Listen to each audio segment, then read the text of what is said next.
Alhamdulillah.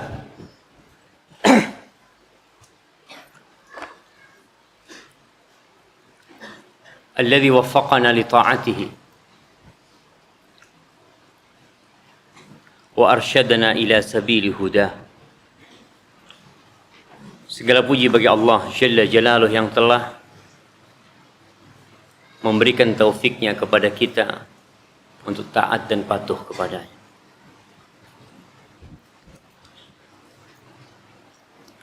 Dan menunjukkan kepada kita jalan-jalan hidayah menuju kepadanya. Allahumma salli wa sallim ala sayyidina Muhammadin wa ala alihi wa ashabihi ajma'in. Ya Allah, semoga salawatmu, salam berkah dan nikmatmu senantiasa kau curahkan untuk hamba kekasihmu, untuk baginda Nabi kita Muhammad alaihi salatu wassalam, dan untuk keluarga beliau, untuk istri-istri beliau, untuk putra-putri beliau, dan untuk seluruh sahabat Nabi, yang terutama untuk Abu Bakar As-Siddiq, untuk Umar bin Khattab, untuk Uthman bin Affan, dan untuk Ali bin Abi Thalib radhiyallahu ta'ala anhum ajma'in. Amma ba'd. Jamaah rahimakumullah, betapa indahnya musim penghujan ini. Kita melihat banyak ciptaan Allah yang tidak keluar hanya di musim hujan. Antum lihat laron ini jamaah, Masya Allah. Berapa juta laron Allah ciptakan dalam semalam. Dan setelah itu Allah musnahkan mereka. Kalau dunia dan isinya, kata Rasul sallallahu alaihi wasallam, la ta'dilu 'indallah janaha ba'udah, tidak setara di sisi Allah dengan satu sayap nyamuk, apalagi dengan satu sayap laron. Tapi hadza khalqullah fa'aruni madza khalaqal ladzina min duni. Inilah ciptaan Allah, dan tunjukkan kepada kami mana ciptaan sesembahan-sesembahan selain Allah yang disembah, yang manusia beribadah kepadanya, sedangkan mereka tidak menciptakan sesuatu dalam kehidupan ini. Ahibati fillah, kita akan lanjutkan kajian kita tentang az-zulmu zulumat. Kezaliman adalah merupakan kegelapan. Dan kita semua faham bahwa kezaliman yang paling nyata adalah kesyirikan kepada Allah. Dan sampai saat ini tidak sedikit manusia yang berbuat syirik, mengabdi kepada selain Allah. Padahal Allah mengingatkan mereka dalam Al-Quran berulang kali agar mereka tidak terkecoh dengan godaan-godaan iblis. Allah mengatakan, am khuliqu min ghairi syai'in am humul khaliqun am khalaqus samawati wal ard. Apakah mereka ada dengan begitu saja, atau mereka yang menciptakan diri mereka sendiri, atau mereka menciptakan langit dan bumi? Na'udzubillahi an nusyrika bihi syai'an wa nahnu na'lamu wa nastaghfiruhu lima la na'lamu. Baik, kita lanjutkan. Fadhal. Bismillahirrahmanirrahim. Alhamdulillahirabbil alamin, wassalatu wassalamu ala rasulil amin Muhammadin wa ala alihi wa ashabihi ajmain. Allahumma ighfir lana wa li sayyidina wa li walidayhi wa li masyayikhina wa li jami'il muslimin. Yaqulu Imam Abu Abdullah Muhammad bin Ismail ibn Ibrahim al-Mughirah ibn Bardisbah al-Bukhari rahimahullahu ta'ala fi adabil mufrad. Babu zulmi zulumatun. Tsumma qala hadatsana Hatim qala hadatsana Hasan ibn Ja'far qala hadatsana Al-Munkadir ibn Muhammad ibn Munkadir an abihi an Jabir radhiyallahu ta'ala anhu qala Qala Rasulullah sallallahu alaihi wasallam yakunu fi akhir ummati maskun wa qasfun wa khasfun wa yubda'u bi ahli al-madhalim.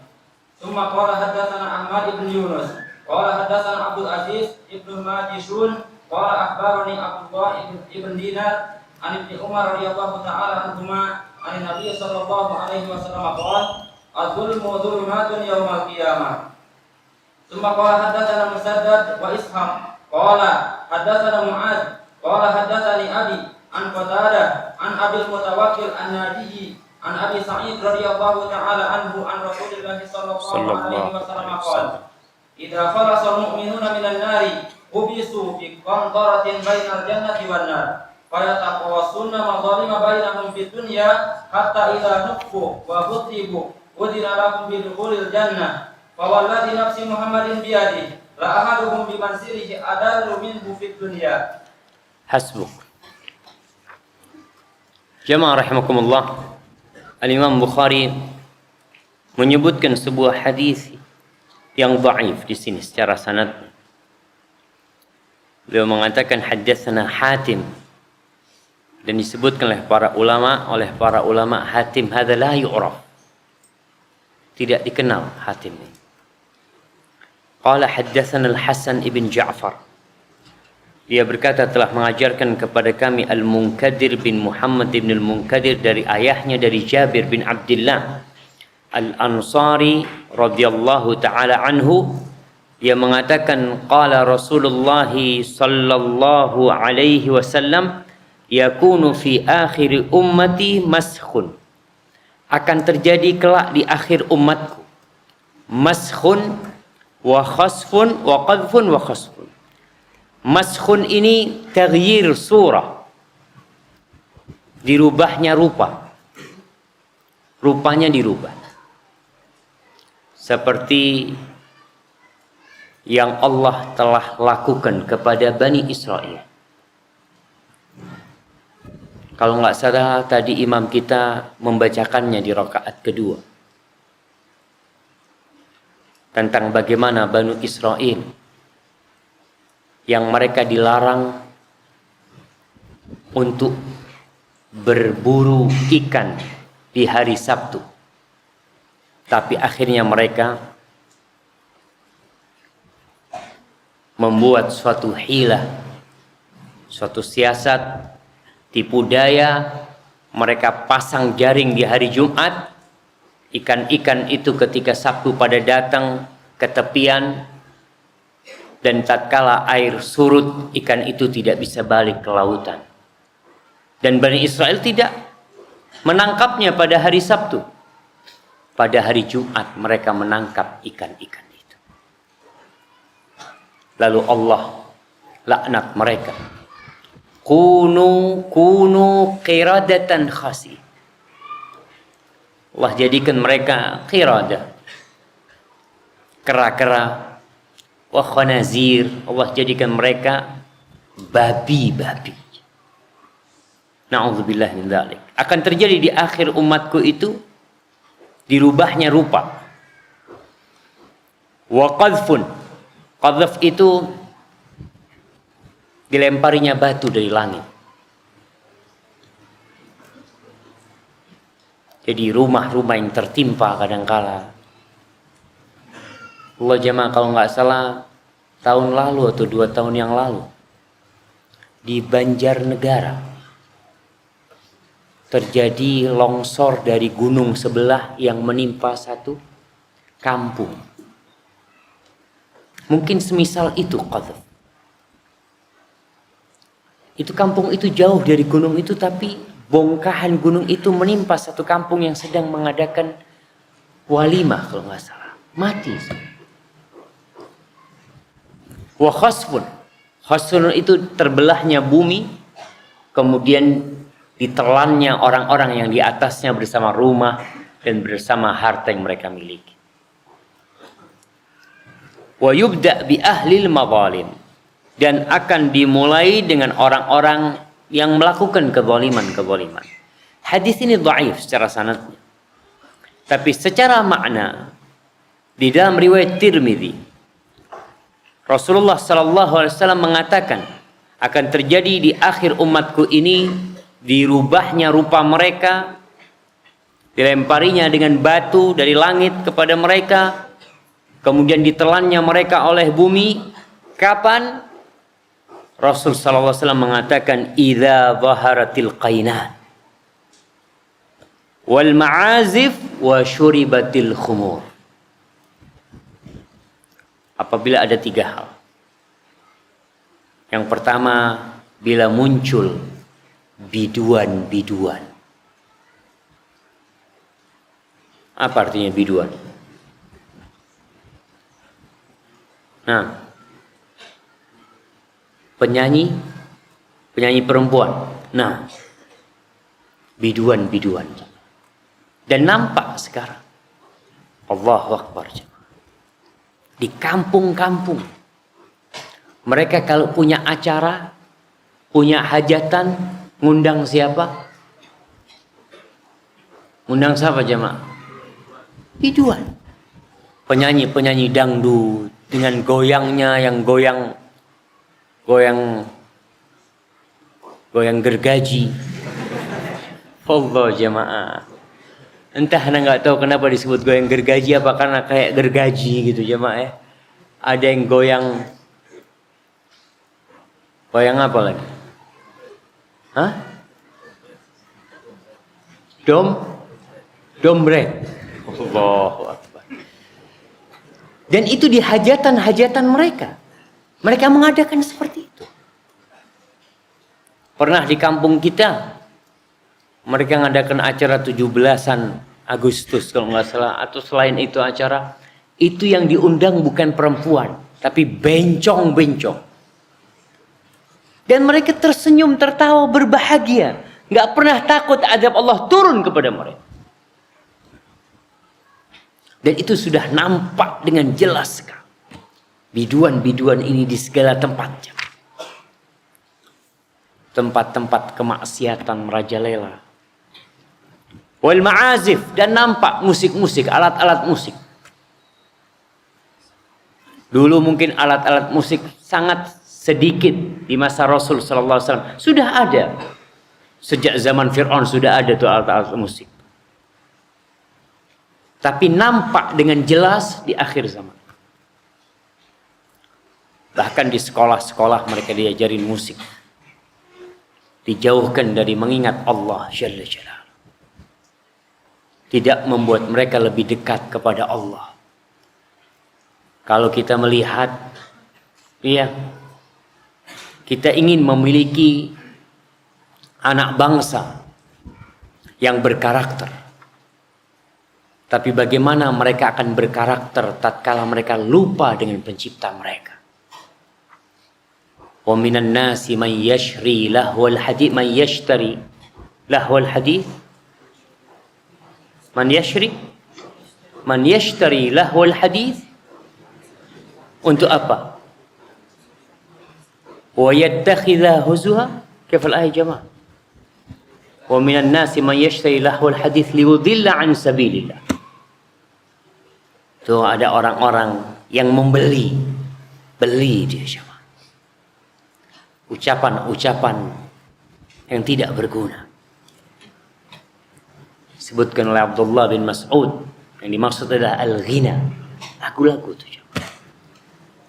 Apabila nampak yang pertama adalah biduan-biduan, alat-alat musik, dan yang ketiga wasyuribatil khumur, dan minuman-minuman keras diminum dengan nyata ya. Di masa Rasul sallallahu alaihi wasallam sempat orang-orang minum khamr dengan nyata. Bahkan mereka sholat dalam kondisi mabuk sebelum larangan itu turun. Kemudian berhenti sehingga sahabat-sahabat Nabi menuangkan khamr yang ada di tangan mereka. Kota Madinah pun sempat banjir khamr. Selesai. Masa jahiliyah dengan khamr selesai. Tapi nanti akan datang satu masa yang khamr kembali diminum. Dan entah jamaah ya, Ana rasa yang menyebabkan orang masih minum khamr sampai saat ini, kebanyakan di antara mereka tidak mendapatkan ketenangan dalam kehidupan ini. Tidak mendapatkan kebahagiaan. Sehingga 17 orang mati sekaligus. Karena minum oplosan. Sebagian orang tidak minum khamr tapi ngelem. Anak-anak SMP, anak-anak SD kadang-kadang udah ngelem. Dan kalau kita lihat negeri kita menjadi salah satu sentral penjualan narkoba. Kalau antum lihat, subhanallah. Semoga Allah menjaga negeri kita dan kerja keras BNN semoga membuahkan hasil. Karena yang kita takutkan apabila mereka tidak berhasil, kita tunggu di adab Allah. Akan kita lihat di negeri kita yang namanya maskhun wa qadhfun wa khasfun. Na'udzubillah min dzalik. Jadi hadis yang ada dalam Adabul Mufrad ini yang mengatakan nanti akan dimulai dengan orang-orang yang zalim, itu tidak menutup kemungkinan mereka yang akan mendapatkan azab itu pertama kali. Tapi yang jelas sanad hadis ini dhaif. Barakallahu fikum. Adapun hadis yang selanjutnya, Imam Bukhari mengatakan telah mengajarkan kepada kami Ahmad bin Yunus, dia berkata telah mengajarkan kepada kami Abdul Aziz bin Al-Majishun, qala akhbarani Abdullah bin Dinar dari Abdullah bin Umar bin Khattab radhiyallahu taala anhuma dari Nabi sallallahu alaihi wasallam, "Adz-dzulmu dzulumat yaumal qiyamah." Seperti pada hadis yang sebelumnya, kezaliman adalah kegelapan.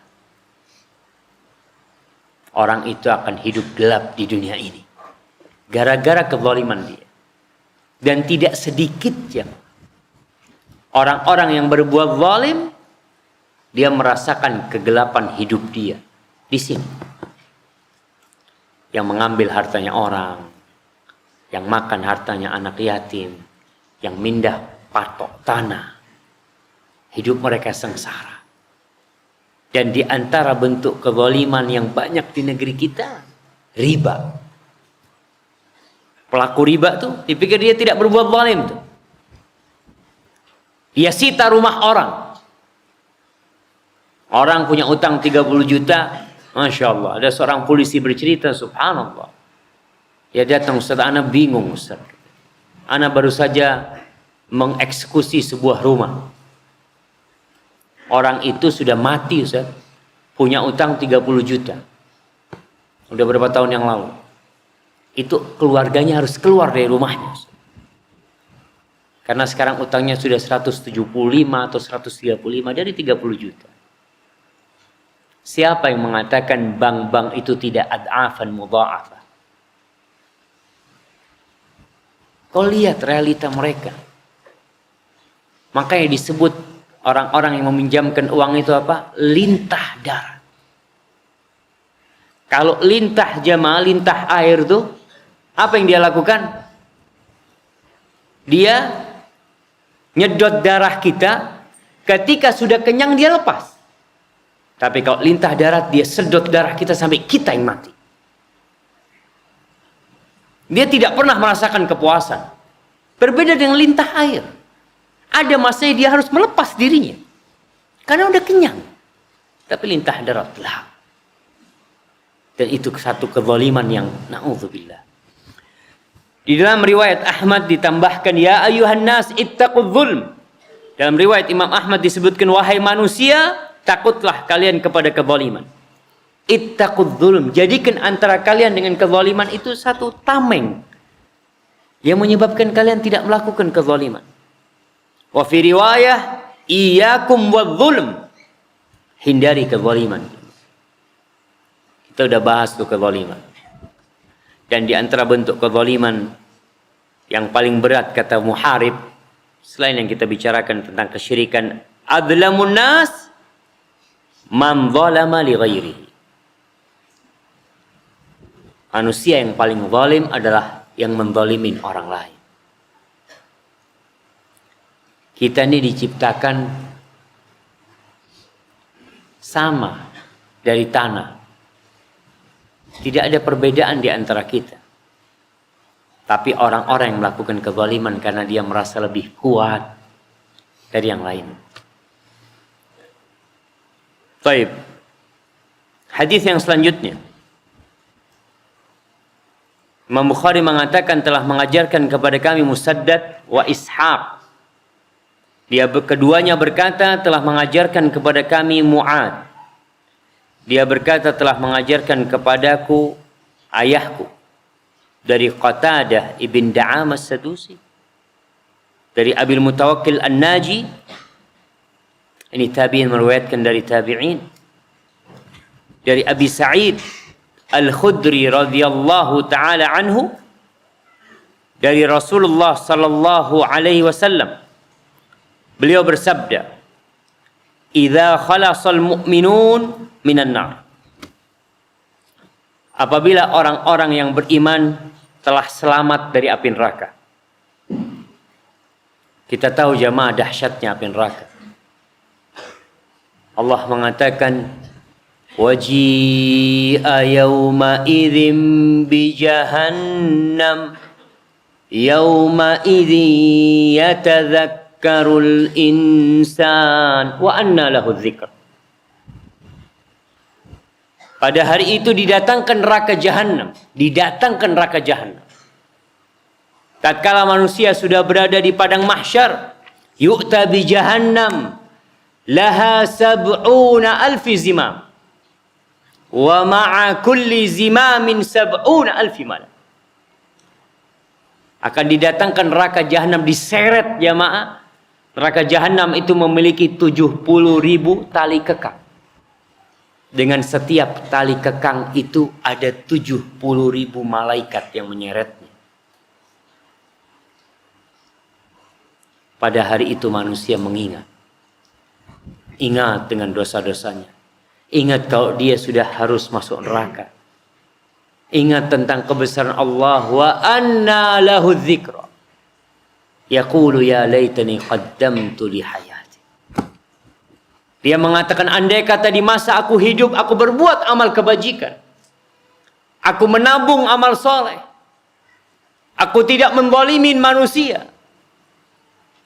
Tapi apa gunanya? Ketika mereka menyesal pada waktu itu. Maka ya jamaah, teman kita yang baik adalah yang senantiasa memperingatkan kita, menakut-nakutin kita.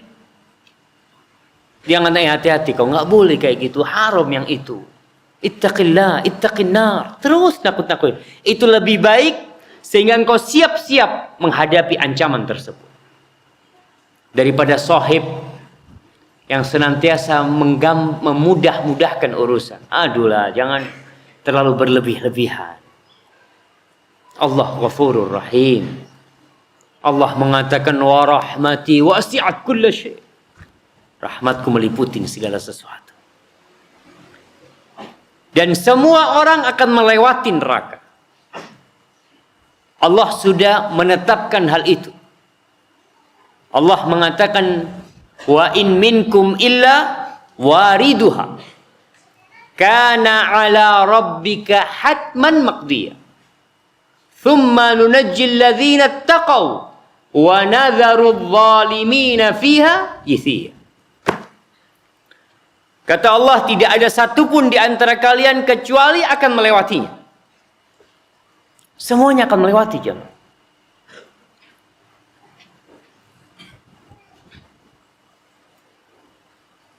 Thumma nunajjil ladzina taqaw. Kemudian kami menyelamatkan orang-orang yang bertakwa. Jadi kalau ada omongan di masyarakat mengatakan, Ustaz, katanya semua orang pasti lewat neraka, Ustaz. Artinya semua orang Islam walaupun soleh, walaupun ahli ibadah, dia pasti masuk neraka dulu baru masuk surga. Yang dimaksud dengan wariduha adalah melewati. Melewatin sirat yang ada di atas neraka jahanam. Ya mereka melewatin sirat itu sesuai dengan amal soleh mereka. Sesuai dengan amal mereka. Dan silaturahim akan memberikan syafaat nanti. Quran yang kita baca akan memberikan syafaat nanti. Salawat yang senantiasa kita bacakan untuk Nabi SAW kelak akan memberikan syafaat nanti. Apabila mereka yang beriman ini sudah selamat semuanya dari api neraka, sudah melewati. Nas'alullah tabaraka wa ta'ala an yusallimana. Karena doa para nabi. Dan tidak ada yang berbicara pada waktu itu kecuali nabi. Yang diomongkan para nabi ketika itu, Allahumma sallim sallim. Ya Allah selamatkan, ya Allah selamatkan. Hanya itu yang mereka pinta. Hubisu biqantaratin bainal jannati wan nar. Mereka setelah melewati neraka jahanam, mereka berada di ujung neraka. Selesai sudah. Ternyata mereka tidak langsung masuk surga. Mereka masih ditahan di atas jembatan. Dari Sirat ada jembatan menuju ke surga. Mereka ditahan di sana. Kenapa ditahan? Antum ingat dengan ucapan Imam Ahmad bin Hanbal rahmatullah alaih ketika beliau ditanya, ya Imam, mata raha? Wahai Imam, kapan istirahat? Beliau menjawab, fi awwali qadamin tabauha fil jannah. Di telapak kakimu yang pertama kau letakkan di surga, itu baru istirahat. Ternyata orang setelah melewati neraka belum istirahat. Masih ditahan di atas jembatan. Ada apa lagi di sana? Rasul sallallahu alaihi wasallam mengatakan, "Faitaqasuna madzalim bainahum fid dunya." Ternyata nih orang-orang yang masuk surga ada sedikit masalah di antara mereka. Jadi ada kisos di antara mereka. Selain kisos yang di padang mahsyar, ini kisos di antara mereka yang sudah dijamin masuk surga, udah lewat neraka udah. Mereka punya kesalahan-kesalahan kecil yang tidak melazimkan mereka untuk masuk neraka. Karena kalau dosa-dosa besar, mereka akan masuk neraka. Kalau Allah tidak mengampuni mereka. Tapi ini, mereka ada kesalahan-kesalahan kecil di antara mereka yang kemudian diadakan kisos. Dan subhanallah, pada kesempatan yang lalu kita telah sampaikan bagaimana keadilan Allah.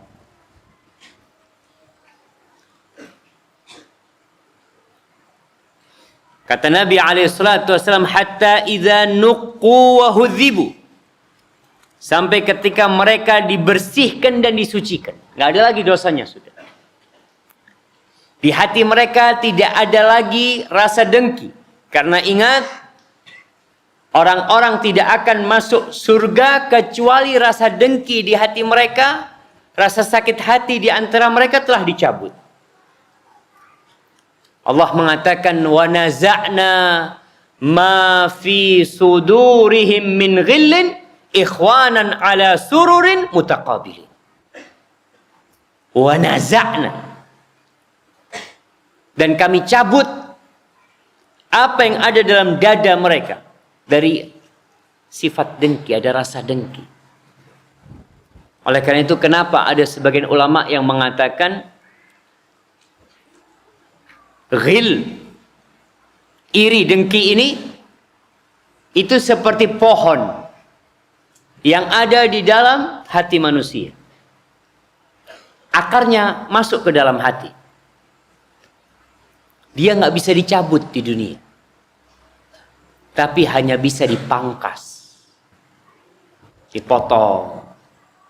Nanti berapa hari, berapa bulan muncul lagi. Kita potong lagi. Ada orang yang menyirami rasa dengkinya, irinya. Sehingga hidup melarat dan sengsara orang itu. Tapi ada orang yang setiap tumbuh dipotong. Dia minta sama Allah supaya disucikan hatinya. Kapan akan dicabut nih pohonnya? Akarnya akan dicabut ketika mereka mau masuk surga.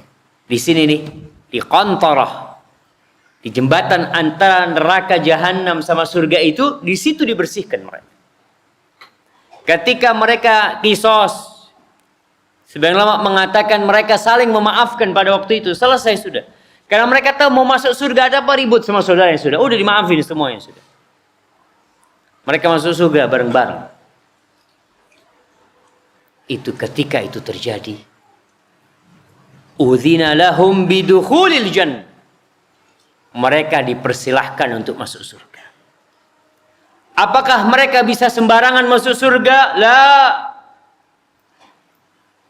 Kelak pintu surga yang jumlahnya 8, yang luasnya dari Makkah ke Hajar,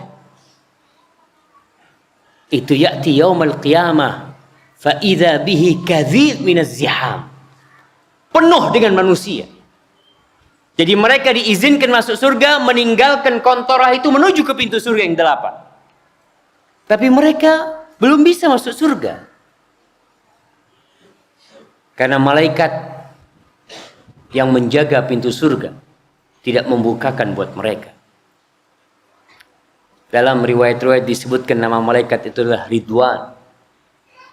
Walaupun ternyata tidak disebutkan dalam hadis-hadis yang sahih. Ketika mereka minta dibukakan, enggak. Sampai datang Nabi kita Muhammad sallallahu alaihi wasallam, fa'akhudhu bihalaqatil bab. Aku pegang tuh tempat besi untuk mengetuk pintu. Aku ketuk. Faqal, man? Siapa yang ngetuk pintu katanya? Apa kata Nabiun al-Karim sallallahu alaihi wasallam? Qala Muhammad. Kata malaikat ini, aku diperintahkan untuk tidak membukakan buat siapapun kecuali kau dulu yang masuk surga. Sallallahu ala nabiyina Muhammad. Semoga kita bisa masuk surga bersama Nabi alaihi salatu wassalam. Di beberapa riwayat disebutkan ketika Nabi mau masuk surga, ada seorang wanita yang nyelonong mau masuk bersama Nabi alaihi salatu wassalam. Nabi bertanya kepada dia, kau siapa? Kata dia, aku wanita yang merawat anak-anak yatim ya Rasulullah SAW. Di sini para ulama menjelaskan tentang sabda Nabi SAW, ana wa kafilul yatim kahatain. Aku bersama orang yang merawat anak yatim seperti ini kelak. Mereka akan bersama Nabi SAW. Fawalladhi nafsu Muhammadin biyadih la ahaduhum bimanzilihi adallu minhu fid dunya. Demi yang jiwa Muhammad berada di tangannya, salah seorang di antara mereka atau setiap orang di antara mereka lebih tahu dengan rumahnya daripada rumah dia di dunia. Orang menjelaskan, kalau kalian pulang atau berangkat sholat Jumat, kalian berangkat sholat Jumat rame. Habis gitu kalian pulang. Dan setiap orang tahu dengan rumah.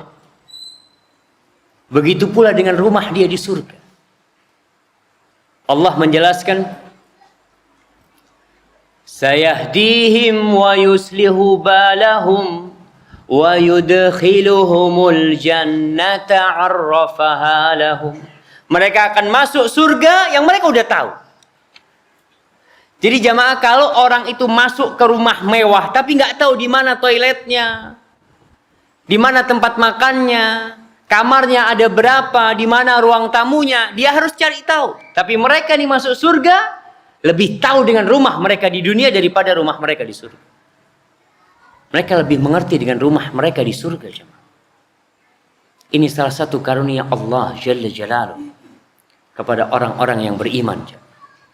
Dan tentunya yang akan menghalangi sebagian orang untuk masuk surga, padahal banyak amal soleh dia, adalah kezaliman yang dia lakukan. Dan kita lihat pembersihan manusia dari kezaliman itu terjadi 2 kali pada hari itu. Yang pertama di padang mahsyar, yang kedua di atas kontorah antara neraka sama pintu surga. Barakallahu fikum. Jamaah, rasa Cukup sampai di sini. Kalau kiranya ada pertanyaan.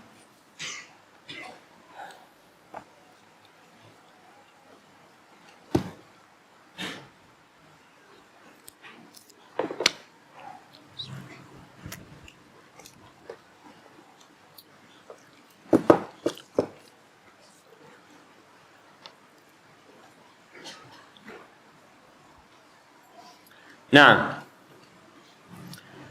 apakah doa makbul ketika dizalimi?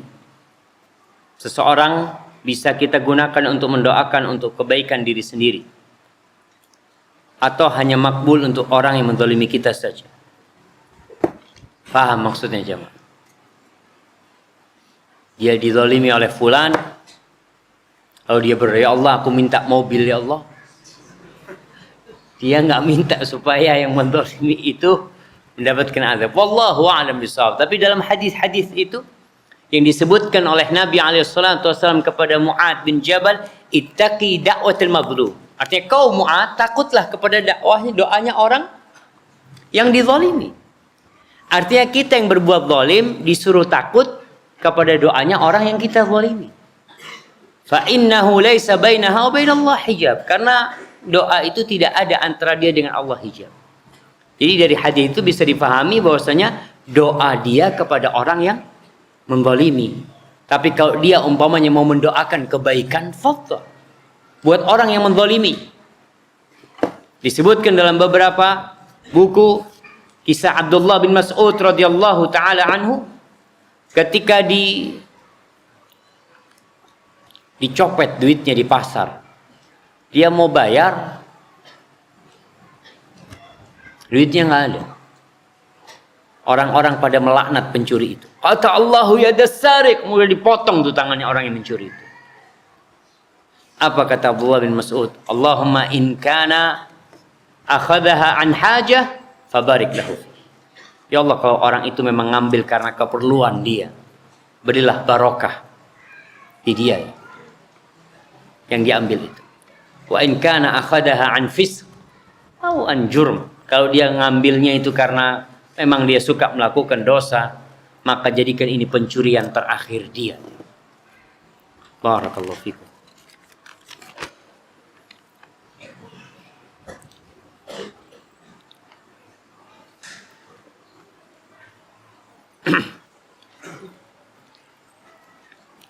Di desa ana ada masjid yang sunnah. Jaraknya agak jauh. Sedangkan masjid dekat rumah belum sunnah. Ana dari kecil terbiasa sholat berjamaah di masjid dekat rumah. Semenjak kenal sunnah, Ana memutuskan tetap sholat di sana dengan tujuan agar mempunyai hubungan relasi dengan jamaah di sana. Sehingga suatu saat setelah Ana lulus dari STD, Ana bisa mudah diterima dalam berdakwah. Lebih baik sholat berjamaah di masjid sunnah yang jauh atau masjid yang belum sunnah yang dekat dengan tujuan seperti di atas. Jamaah, kalau kita bicara lebih utama mana sholat di masjid, tentunya masjid yang jauh lebih utama daripada masjid yang dekat. Karena langkah-langkahnya akan lebih banyak di tempat itu. Yang kedua, masjid yang lebih lama lebih utama daripada masjid yang baru. Karena memang masjid yang lama sudah lama di situ ditegakkan sholat di sana. Yang ketiga, masjid yang jamaahnya lebih banyak, lebih utama daripada yang jamaahnya sedikit. Karena sholat seorang dengan 2 orang lebih utama daripada sholat seorang dengan 1 orang. Sholat dengan 3 orang lebih utama daripada sholat dengan 2 orang. Semakin banyak jamaahnya, semakin baik itu masjid. Tapi ada unsur-unsur lain yang menyebabkan kita sholat di tempat kita lebih utama. Di antaranya kalau masjid yang dekat rumah kita, yang tadi dikatakan belum nyunnah umpamanya. Kalau kita tinggalkan masjid itu nanti akan mati. Di beberapa tempat, masjid itu kalau sholat zuhur nggak ada yang sholat. Tutup. Di beberapa kampung itu. Sampai kita pernah sholat di Jakarta itu cari kuncinya masjid. Kata kenapa? Kata dia nggak ada orang laki, Bapak, kata dia. Orang lakinya pada kerja semua. Jadi kampung itu kalau siang nggak ada orang laki. Jadi kalau umpamanya kau sholat di masjid yang jauh, menyebabkan masjid yang dekat itu mati, maka kita seharusnya menghidupkan masjid yang ada. Kalau tujuan kau tadi untuk berdakwah, ya tetap kita jaga hubungan. Kita sholat di sana, jaga hubungan baik dengan mereka. Sekali-kali kita datang ke masjid yang jauh, yang sunnah sana untuk bertemu dengan saudara-saudara kita. Anda rasa itu baik. Barakallahu fiik.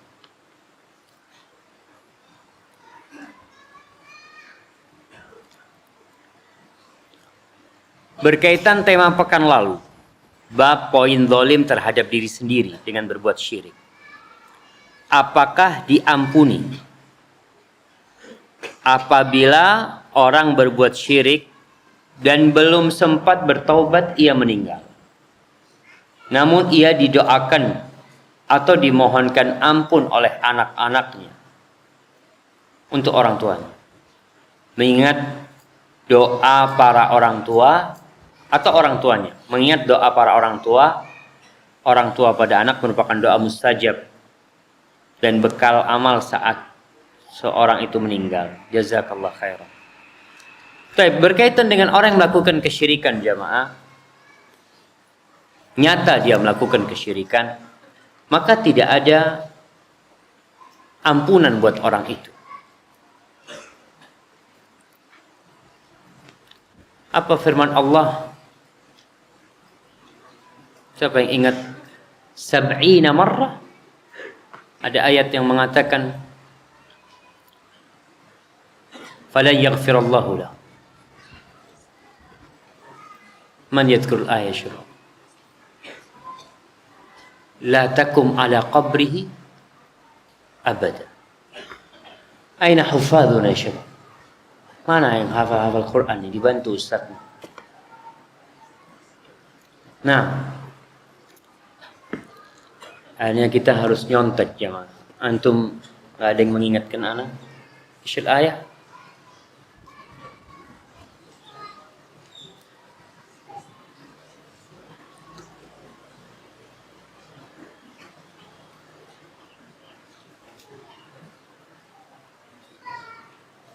Naam. Allah mengatakan istaghfir lahum aw la tastaghfir lahum. In tastaghfir lahum 70 marrah falan yaghfirallahu lahum. Dzalika bi annahum kafaru billahi wa rasulihi wallahu la yahdil qaumal fasiqin. Di surat Taubah. Ini kepada orang-orang munafikin, kepada orang yang melakukan kesyirikan, kepada orang yang melakukan kekufuran, istaghfir lahum. Kau minta ampun buat mereka atau kau tidak minta ampun buat mereka. Engkau kalau minta ampun buat mereka 70 kali, Allah tidak akan ngampunin dosa-dosa mereka. Kenapa? Dzalika bi annahum kafaru billahi wa rasulih. Itu karena mereka melakukan kekufuran, kufur kepada Allah dan Rasulnya. Jadi orang-orang yang melakukan kesyirikan, kita nggak boleh doakan mereka. Nggak boleh kita doakan mereka. Ustaz, mudah-mudahan diampunilah. Orang yang mati dalam kondisi kafir sudah selesai. Dalam kondisi melakukan kesyirikan sudah selesai. Itu kalau kita tahu memang dia melakukan kesyirikan. Maka seorang anak tidak boleh mendoakan orang tuanya. Sebagaimana orang tua tidak mendoakan anaknya melakukan kesyirikan. Hadza wallahu a'lam bissawab.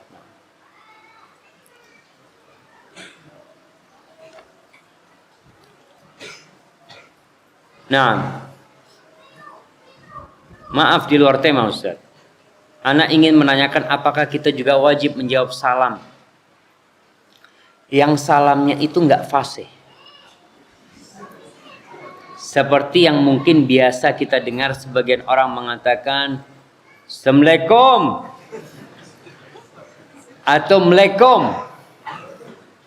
atau sebagainya. Allahu Akbar.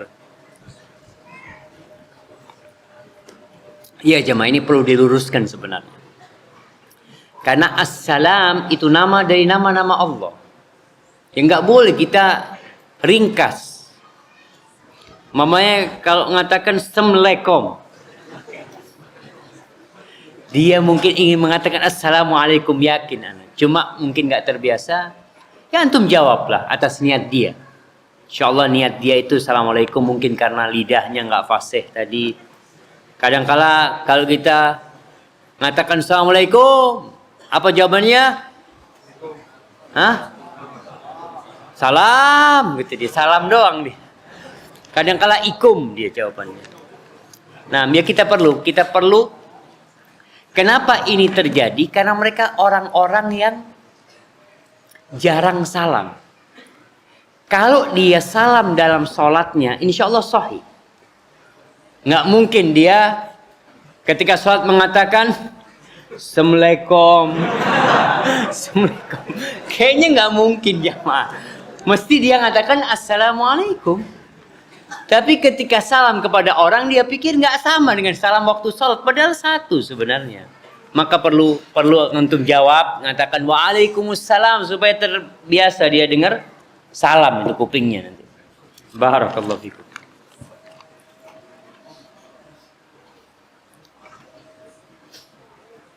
Ustadz, bagaimana cara menghilangkan sifat buruk pada diri kita? Sering kita berusaha untuk menghilangkannya, namun tetap saja sifat itu kembali. Bagaimana cara mengatasinya? Jadi cara yang pertama untuk menghilangkan sifat buruk itu adalah berdoa.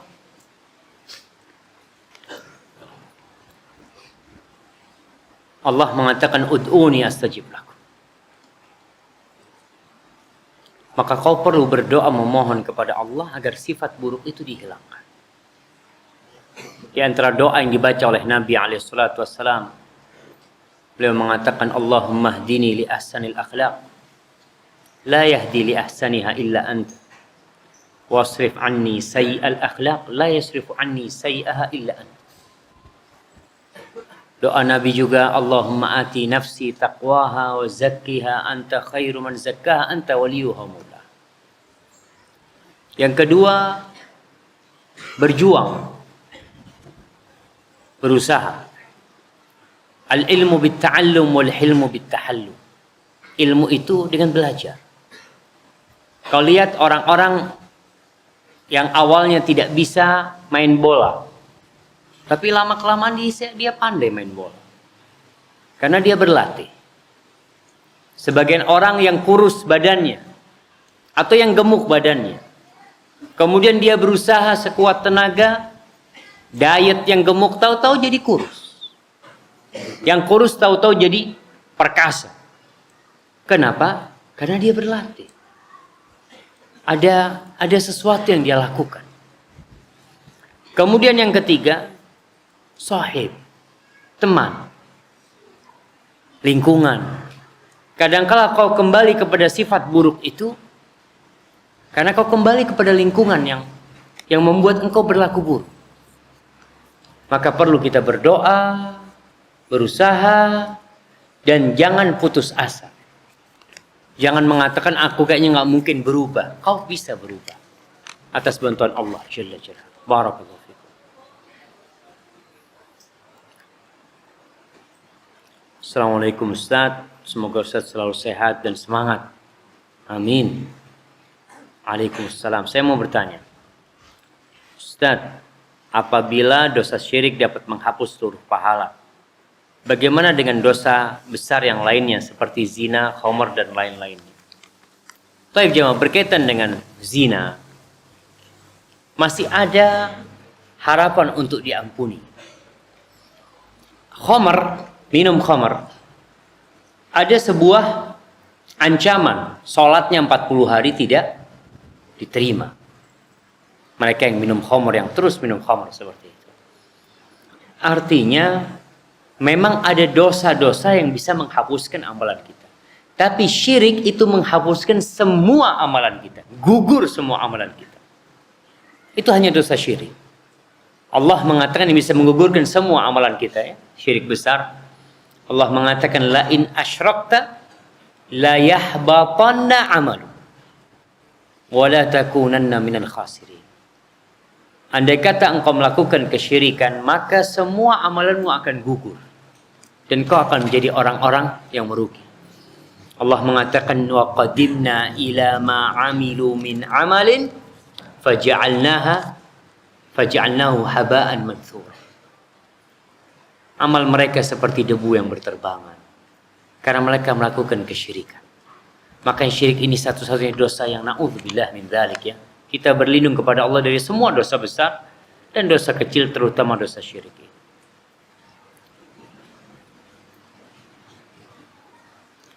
Ustaz, apa benar Ibnu Taimiyah pernah berkata, "Man takallama bi lughatin ghairil arabiyyah li ghairi hajah fahuwa munafiq." Ustaz nandang, Ustaz. Ustaz pernah dengar ini, Ustaz? Nggak pernah dengar anaknya. Tapi memang Ibnu Taimiyah termasuk yang keras terhadap orang-orang yang tidak mau berbahasa Arab. Sedangkan dia bisa. Beliau mengatakan al-Arabiyyah minad din. Bahasa Arab itu termasuk agama. Jadi bukan urusan bahasa Arab itu hanya diwajibkan di kampus STDI karena sebagian mahasiswa tidak menganggapnya bagian dari agamanya. Keluar dari kampus, masuk ke warung sebelah, Ustaz bukan di STDI. Insyaallah. Jadi merasa bukan bagian dari agama dia. Sehingga dia tidak punya motivasi dalam dirinya yang mendorong dia untuk berbahasa Arab. Seharusnya ini yang ditumbuhkan di diri antum semua. Kenapa kau berbahasa Arab? Ini bagian dari agamaku. Quran berbahasa Arab. Hadis-hadis Nabi berbahasa Arab. Dan Nabi mengajarkan kepada para sahabatnya pakai bahasa Arab. Kenapa aku nggak berbahasa Arab? Maka jadikan itu bagian dari agama kalian. Sehingga nggak perlu lagi jasus. Antum sama jasus, Masya Allah, su'udzon. Lihat orang lewat, langsung. Dan sebagian mahasiswa, anak ceritakan di kelas itu, mereka punya, apa istilahnya, bilingual language. Yang bahasanya bisa berubah-ubah otomatis itu. Jadi kalau ada mahasiswa berhenti duduk di depan sana, ada ustadz lewat, langsung ganti bahasa Arab itu ya, Mak. Bahasa Arab. Ustadznya lewat, bahasa Indonesia lagi gitu ya, Mak. Masya Allah mereka itu, canggih mereka.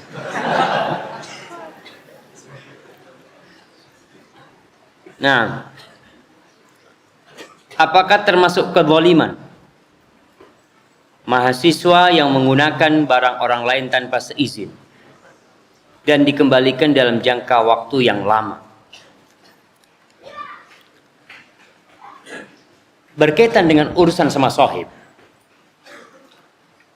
Kalau kau tahu sohibmu mengizinkan kau menggunakan sandalnya, ma'ruf Ustaz, pakai sandalnya nggak apa-apa Ustaz. Jadi itu sudah jadi uruf di STDI, nggak masalah. Tapi jangan antum nginep sama sandal itu. Pakai sandalnya sampai nginep. Yang menjadi uruf itu pakai sandal wudhu terus dibalikin. Kalau antum pakai kemudian jalan-jalan nggak antum balikin, zalim antum. Ke tempat sohibnya sandalnya nggak dipakai. Jadi kalau pakai barang saudara antum tahu dia itu mengizinkan, maka antum pakai, nggak ada masalah. Tapi kalau antum tidak tahu, bisa jadi dia mengizinkan Ustaz, bisa jadi enggak, antum jangan pakai. Antum jangan pakai. Karena itu tetap ada kezaliman ketika kau menggunakan hak saudaramu yang kau ragu dia mengizinkan atau tidak. Apalagi disebutkan dalam jangka waktu yang lama. Dan biasanya yang pinjam kitab jemaah itu nggak balik. Nah, makanya ada sebagian orang mengatakan, aku nggak mau pinjemin buku. Karena apa? Karena nggak balik kalau pinjam buku. Bukannya dia bakhil, karena memang ada orang-orang yang tidak mengembalikannya. Ustaz, bagaimana sikap kita menghadapi orang yang jelas menampakkan hasadnya kepada kita? Saya diam dikira takut kepadanya. Padahal saya teringat hadis Nabi SAW yang mengatakan orang yang kuat yang mampu menahan emosinya. Subhanallah jemaah.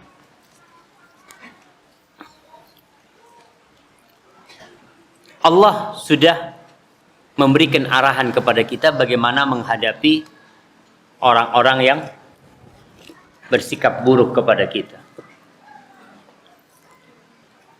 Apa kata Allah?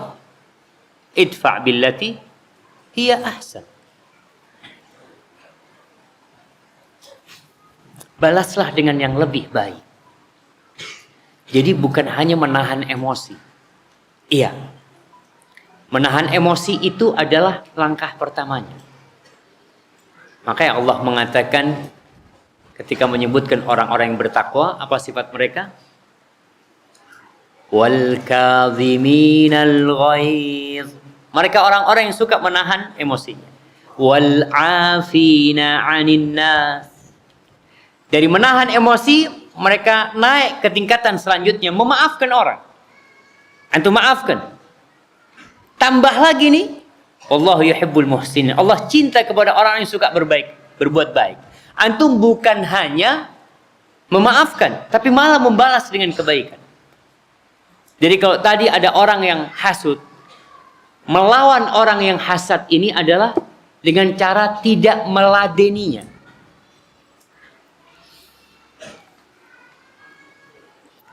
Al-hasud la yasud. Orang yang hasad tidak akan menjadi pemimpin. Kemudian Anda lupa bait syair yang mengatakan hasad itu seperti api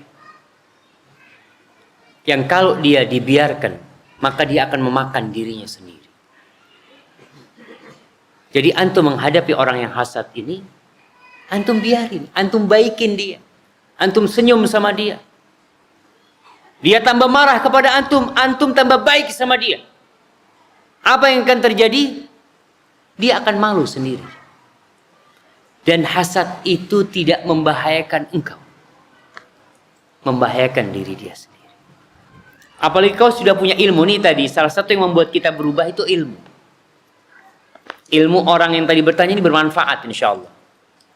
Karena dia menahan emosinya bukan karena takut. Karena dia tahu bahwasanya laisa syadid bisur'ah. Orang yang perkasa yang disebut jawar itu bukan yang selalu menang dalam perkelahian, enggak. Tapi yang dapat menahan emosinya. Itu ilmu bermanfaat jemaah.